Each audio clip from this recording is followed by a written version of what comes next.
Welcome to the Slop Temple. We pray this video helps. You start by opening Google Drive for desktop, sign in with your account and pick whether to stream or mirror files. Once signed in, go to Preferences and choose which folders to sync, My Drive or specific folders only. Make sure you have enough disk space and note the local path drive uses. This becomes the default candidate. Next, enable the mode that fits your workflow, because streaming saves space while mirroring keeps local copies instantly available. Now change your operating system's default documents location to the Google Drive folder. On Windows, use Properties right arrow Location tab.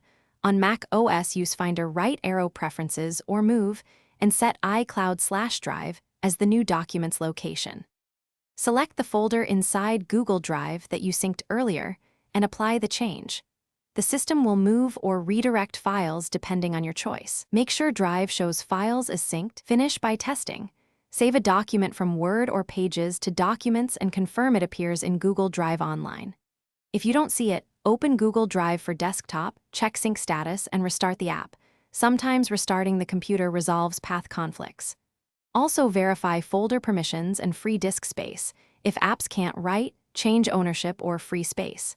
If problems persist, revert the document's location, fix issues, then set the Drive folder again to avoid losing files.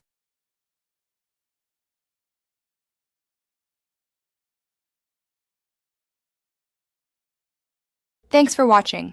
Consider subscribing if we helped you.